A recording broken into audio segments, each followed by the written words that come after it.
podría, intentando ingresar a la problemática que estás planteando, podríamos pararnos como es la conmemoración, es decir, en el año 1853 y de ese momento hasta aquí están los 170 años, pero como todo acontecimiento que puede ser fechado con precisión, incluso el 1 de mayo es el momento de la institucionalización de la Constitución, como todo acontecimiento forma parte de un proceso que le da sentido y podríamos hacer una mirada un poquito más amplia sin ir a un gran periodo, y es entre el 1 de febrero de 1800, o el primero de, digamos, sí, febrero de 1851 y el momento en que en el año 1854 asume la presidencia Urquiza. Sí.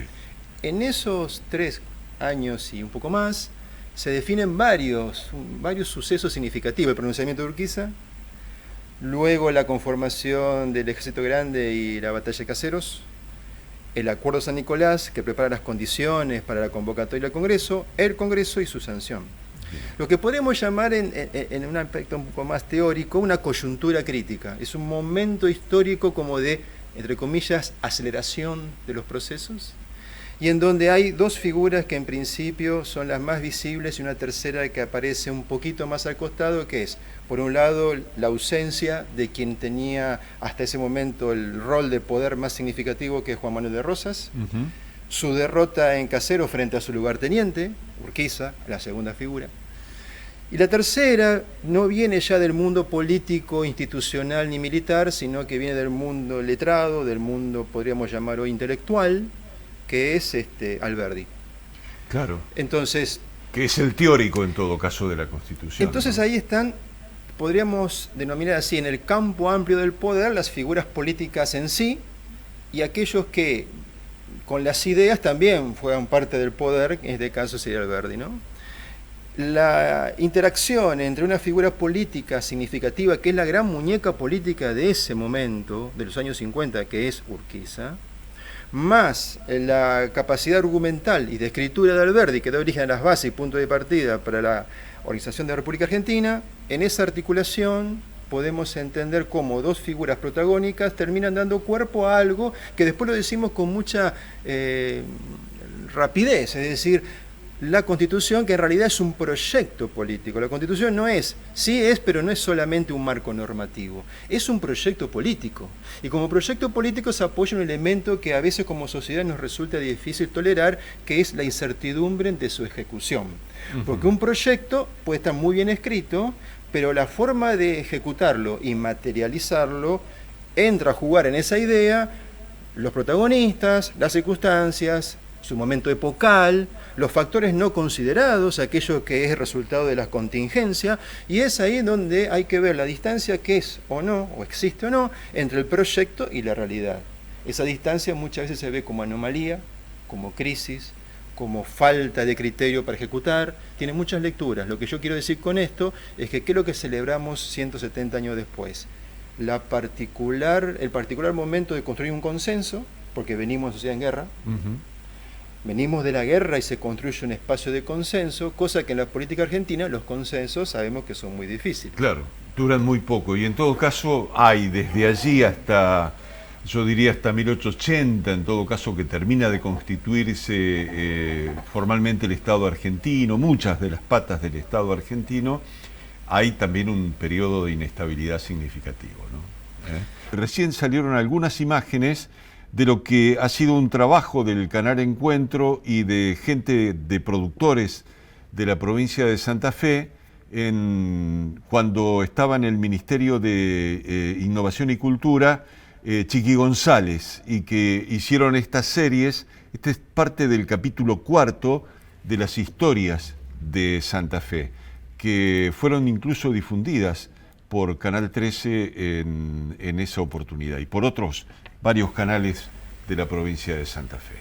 Bueno, ahí estuvo participando y contando parte de la historia Bernardo, ¿no? En ese capítulo 4. Sí, así es. En donde había que, cuando decíamos contexto, en todo caso, en el que se termina convocando la constituyente, hay una serie de hechos históricos muy importantes que rodean esa convocatoria.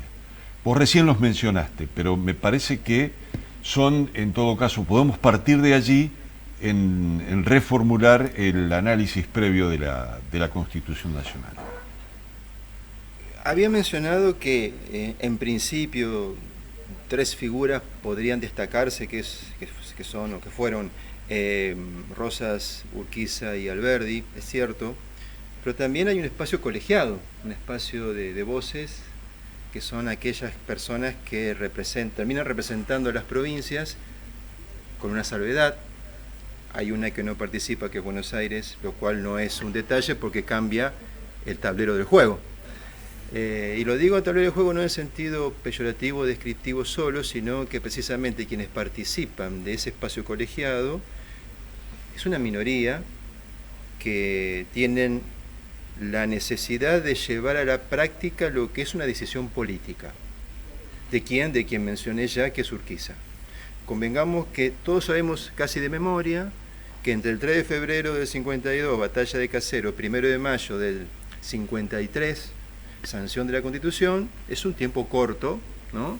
Y en ese tiempo corto se constituyen las instancias necesarias para algo que, como decía antes del corte, conformar las bases de un consenso posible, no solamente ideal, sino ejecutable, porque el consenso puede tener dos instancias.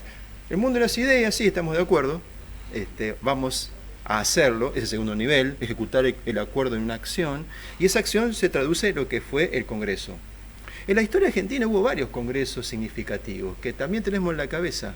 El Congreso del 13, que da origen a esa famosa asamblea, con lo que implicó decisiones liberales, el Congreso de 16, que implicó la independencia, el Congreso de 24, que es una constitución fracasada, y el otro es el Congreso que da origen a la Constitución del 53. Si uno saca cuentas, en el 53 es una minoría que termina ejecutando una acción, que es el acuerdo normativo, que después llamamos Constitución, y que el gran problema que trae eso no solamente es sancionarla, o en todo caso acordar su sanción, sino la pregunta es, ¿qué pasa el día después?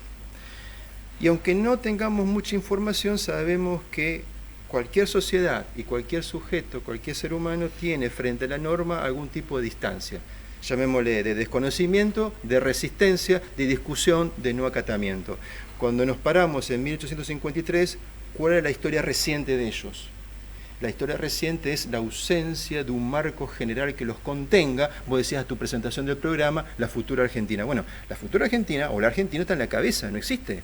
Claro. Entonces, la cuestión es cómo ese marco normativo, que es un proyecto, es decir, futuro, cómo hace para que la historia reciente no juegue de tal manera que termine pautando el futuro para que sea una repetición del pasado. Claro. Entonces, de esa manera es cómo convertir a Urquiza ya no en el que derrotó a Rosas, ya no el que convoca al Congreso, sino un presidente que sea visto como tal.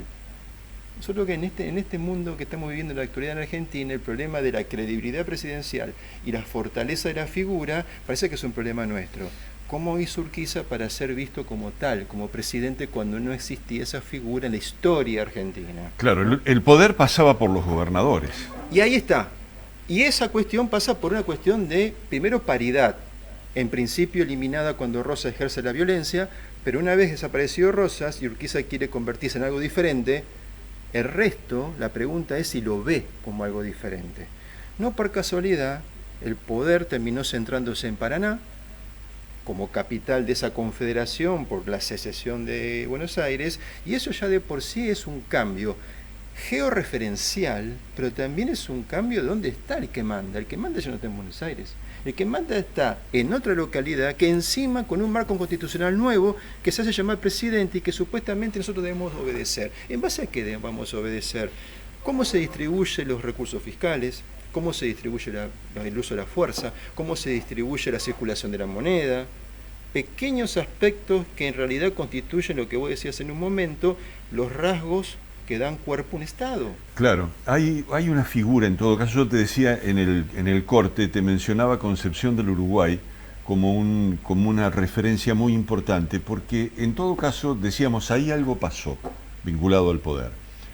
Y tiene que ver con el hecho de que Concepción del Uruguay, en cierta manera, está en las mismas condiciones que Buenos Aires, está parado frente al Río de la Plata, nada más que en otra orilla. y evidentemente está en una situación de igualdad con respecto a Buenos Aires. Después, bueno, sucedió lo que sucedió, Buenos Aires se desarrolló como se desarrolló, y en todo caso Concepción del Uruguay marca las estructuras o guarda las estructuras del poder. Lo importante es ver cómo impactó todo esto que estás relatando vos en la sociedad argentina, en todo lo que comprende a las igualdades, a las desigualdades, cómo impactó, ¿no? Y los efectos, ¿no? Ahí, hoy decíamos, ¿no? La imagen de la palabra que nos sale naturalmente, que es la Argentina como algo político, como una unidad política, y es un punto de llegada posible, porque lo que estamos conversando aquí es que en un momento aquí hubo dos países. Claro. La Confederación Argentina, con cabeza en Urquiza como presidente y su erradicación de poder en Entre Ríos, y el Estado de Buenos Aires. Ya no es una provincia, es un país. Y como país tiene las condiciones de un país, su propia constitución, bandera, ejército, relaciones diplomáticas, etc. Entonces, hay una década casi entre el 53 y el 52, 53 y el 62, donde hay prácticamente 10 años de una secesión. Tu pregunta tiene que ver con que en nuestra memoria, por ahí pasamos de las provincias a la Argentina, cuando en realidad también las provincias eran, antes del 52, también países. Había 13, 14 países, luego hubo dos, Confederación Argentina y luego Buenos Aires, hasta llegar al 80, donde lo material, lo verbal y lo político sí va a uno. Pero saquemos cuentas, entre 1810 y 1880, esos 70 años no tienen un destino definido. Terminó siendo la Argentina, pero estamos pasando por un conjunto de etapas en donde la Argentina era una idea, no era la materialidad. Entonces, la pregunta que uno se tiene que hacer pensando en el pasado de ellos: ¿qué idea se tenía de nación? Que vos lo decías en la introducción. ¿Qué idea de nación había? No es semejante a la que tenemos nosotros. Una cosa es la idea de nación que tenían algunos miembros de la élite, que pensaban en algo que los contenga, y otra cosa es la idea de nación que tiene un sujeto inserto en su vida cotidiana. La nación para ese sujeto es su espacio cercano, es su localidad, su ciudad, si era ciudad, su comarca, lo máximo podría decir su provincia. Sentirse santafesino y sentirse correntino no es solamente una diferencia de palabras, sino que se ven como dos países. No son necesariamente argentinos que viven en dos provincias distintas. Ese razonamiento no existe, por más que lo diga yo 100 veces, y suene hoy difícil de comprender. En la época eso era la forma de subjetivar la pertenencia. Entonces la idea de nación no existe en la cabeza excepto las élites. Por eso la apuesta de construir un marco normativo decía, no los representantes de la nación argentina. Ahí hay una apuesta política fuerte sobre un objeto que no existe. Por eso vuelvo a insistir con la idea de que es un proyecto. Si es un proyecto, necesita futuro. Claro. Ahora, me parece interesante en todo caso quedarnos en el preámbulo de la Constitución. Porque el preámbulo de la Constitución, fíjate vos, termina de hacer una síntesis muy particular respecto de ese momento político y vuelve a ser incluso utilizado en 1980 y pico, por Alfonsín, en el desarrollo de una campaña política. Quiero decir, surgen de las escrituras de las cabezas, que en todo caso, que no son tantas, no son todos los delegados quienes tienen una participación activa en la redacción de eso, sino que son algunas cabezas en particular las que terminan estableciendo ideas fundacionales de la Argentina. Aunque no se explicita la palabra liberalismo, así pronunciada como lo acabo de hacer, no está en la Constitución. No dice, esta es una Constitución liberal, en ningún lado dice eso, pero está definiéndose los parámetros de un mundo de ideas liberal. Un mundo de ideas liberales que, convengamos, para la época, digo, mediados del siglo XIX, es una apuesta. Así como dije que la apuesta de convocar un congreso es una apuesta política fuerte, en el contexto de una sociedad en guerra, apostar a un diseño constitucional republicano representativa y federal es una apuesta sumamente innovadora en un mundo de ideas donde lo que prevalece no son las repúblicas, sino que son las monarquías. Entonces uno dice, a ver, el de Estados Unidos es la excepción, no es la regla, porque le acabo de decir que la lógica monárquica es dos cosas, lo que prevalece en el mundo y en la historia política reciente de esta región hasta 1810. Por lo tanto, cuando uno saca cuenta de eso, ve que la fortaleza de la apuesta de un proyecto que necesita futuro se apuesta sobre un presente bastante endeble porque no hay antecedentes. Pongamos nuestras propias experiencias personales. ¿Cómo apostar a un proyecto en donde no tenemos referencias, donde el presente es incierto y encima se nos pide futuro con expectativa? Es mucha la apuesta. Entonces ahí donde entra a jugar la política. Y la política es lo que puede explicar el porqué de semejante riesgo asumido y en donde es importante lo que es clave de la política. Mencioné hoy la guerra y la violencia para generar la salida de Rosas y la fuerza de Urquiza, pero también digo, la otra cara de la política es la negociación. ¿Cómo construir un consenso posible, para lo cual se necesita un espacio colegiado de acuerdos posibles de jurar una constitución que después el desafío, lo vuelvo a decir, era cómo ejecutar? Pero se hizo algo complejo, llevar a la praxis lo que la política siempre necesita, un acuerdo mínimo para sostener principios básicos, que es lo que un poco sostenía Alfonsín en 83. Correcto. Yo creo que, en todo caso, volviendo sobre lo que es la previa de la Constitución, vale la pena, ya que los mencionamos a los gobernadores, recordar el papel que cumplió Santa Fe en esa etapa. Santa Fe, en lo que fue el área de identidad federal, fue muy importante.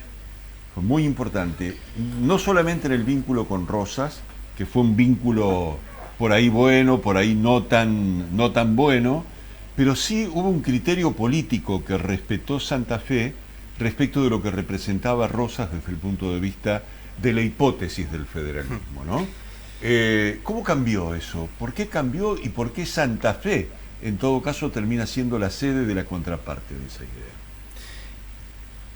Así como hablábamos de apostar a un esquema liberal en un contexto en donde el liberalismo era más una idea, porque la república no era una concreción masiva, así como la apuesta de convocar un congreso en un contexto de una sociedad que venía en guerra, la de Santa Fe también es una decisión política, es decir, ¿por qué Santa Fe tiene que ser la sede? Lo decíamos en un momento. Buenos Aires está escindida, por lo tanto es un territorio, es un territorio extranjero en algún punto. Alguna localidad de Entre Ríos era absolutamente políticamente no conveniente, porque era el reflejo de la cabeza política de Entre Ríos, que es Urquiza. Entonces, la alternativa intermedia termina siendo Santa Fe, que para el esquema de Urquiza en ese momento, también hay que decirlo, Entre Ríos, Corrientes y Santa Fe eran en ese momento tres territorios políticos en donde Urquiza podía decir son territorios que controlo. Y son territorios que controlo, con lo cual está construyendo algo que estás planteando en tu pregunta y que tiene que ver con una región políticamente que tiene en muchos momentos de su historia muchos acuerdos en donde hay consensos, ¿no? Y que aparentemente estaría de alguna manera siendo la base política de la cual Urquiza está operando. Y por otra parte, Santa Fe tenía una cuestión vinculada con la posibilidad de ser un lugar en donde no solamente dependía de Urquiza o el control de Urquiza, sino también no era un lugar resistido. Era un lugar lo más cercano a Buenos Aires, era un lugar que a su vez lo más cercano a la región federal a su vez, y que, convengamos, no todas las provincias mandaron efectivamente sus representantes, sino que quienes representaron algunas provincias en realidad no eran nacidos ni tenían su inserción en esa provincia, sino que hablaban en nombre de esa provincia.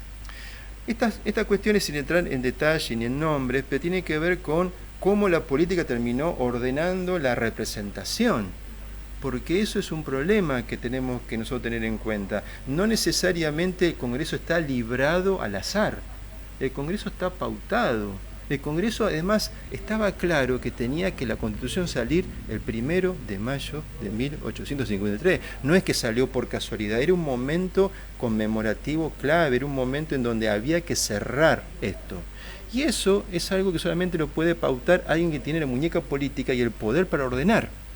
Entonces vuelvo a decir, así como Roca en los 80, y por la imagen que tenemos de Roca sabemos que es difícil entender la Argentina de los 80 sin Roca, es difícil entender la futura Argentina de los 50 sin Urquiza. Eso construye en la historia argentina algo que después no lo decimos muy al calor de los tiempos contemporáneos, el lugar de los personalismos. El lugar de las figuras fuertes para resolver en algún momento digamos, dar vuelta a la llave en el momento exacto, para lo cual hay que ser lo suficientemente lector de la política para saber que ese es el momento. Entonces, cuando uno ve, a mí una cuestión que me pasa es, con respecto a este periodo, es que pasamos de Rosas, en la memoria, ¿no? Pasamos de Rosas a Roca, a veces, Sarmiento, Mitre, Alberdi, pero Urquiza parece que es un detalle, como que en esa coyuntura que dije al principio, esa coyuntura se hubiera movido sola, no se mueve sola, hay un actor político que está marcando el ritmo, y eso me parece que cuando se está referenciando la Constitución, hay que ver no solamente el aspecto normativo de ella, hay que ver la muñeca política de los actores de la época. Claro. Hay una cuestión que me parece estaría interesante que lo pudieras explicar, que es el rol de Seguí. Seguí en el final del Congreso termina volcando en todo caso la decisión a favor de que finalmente se apruebe la Constitución. Seguí es un representante de Santa Fe, no es tal vez la personalidad más brillante, pero evidentemente ha podido enhebrar en sus vínculos con la convivencia de varios meses en la ciudad de Santa Fe, de manera tal de volcar más de una voluntad, ¿no? Es que lo que vos estás planteando tiene que ver con que hay un momento que tiene que ver con algo que mencioné al principio, en algún momento. Una cosa es el consenso de las ideas, del mundo de las ideas, y otra cosa cuando vamos al juego político de la negociación y de la toma de decisiones, porque precisamente ahí es donde, bueno, lo que terminó siendo un conjunto de ideas se transforma en un texto. El problema o sea, lo que vos venís a plantear tiene que ver con, bueno, ya se conversó, ya se tomó la decisión, o se intercambió lo necesario, es el momento de llevar a cabo el salto. Y ese salto, estoy buscando la manera más contundente de decirlo, es convertir la voluntad en norma. Es el momento, sin entrar en el mundo religioso, es el momento de la creación normativa. Es el momento en donde esa expectativa demorada durante el rosismo es el momento de convertir el acto. ¿Y por qué esto lo estoy planteando? Porque así como podemos decir que necesitamos la ley, también podemos decir, ¿por qué necesitar la ley si hace un medio siglo que vivimos sin Constitución? ¿Por qué? ¿Qué es lo que nos obliga a tenerla si hemos vivido sin ella? En el medio hay una solución que deberíamos mencionar. No caigamos en una trampa de imaginar lo que no existe. Lo que no existe es una Constitución nacional, pero sí existían constituciones provinciales. De ahí viene la base política de por qué se puede dar un salto de las normas provinciales a la norma nacional. Pero ese salto necesitaba de la apuesta de los legisladores. Y hay algo que yo no dije y que me parece importante plantear. Hay algo que en el 53 no apareció más y que creo que es un aprendizaje político. Por un lado, no apareció más la alternativa monárquica, que podría haber aparecido, porque lo dije en un momento, que el mundo todavía tenía una monarquía. Y algo relevante, aquel que sea presidente de la nación no puede tener la suma del poder público ni las facultades extraordinarias, porque no queremos un tirano en el poder, pero sí queremos a alguien que tenga muchísimo poder. Diría Alberdi, tenemos que crear un presidente que lo llamen de esa manera, pero que cuando ejerza el poder lo vean como si fuera un monarca. aunque no le digamos monarca. Es decir, demos un poder, todo el que podamos, a la figura presidencial, pero todo lo que pueda hacer tiene que estar escrito. Perfecto. Bueno, Bernardo, muchísimas gracias por venir y hacer esta recorrida sinceramente extraordinaria. Sí, ¿no? la verdad que quedarían, porque viste que después hubo un montón de reformas, cómo fue evolucionando a lo largo del tiempo también, ¿no? Todo esto de la Constitución, pero eso será para otra conversación. para otra visita. Muchas gracias. Bueno, vamos a hacer una muy breve pausa, ya estamos con ustedes.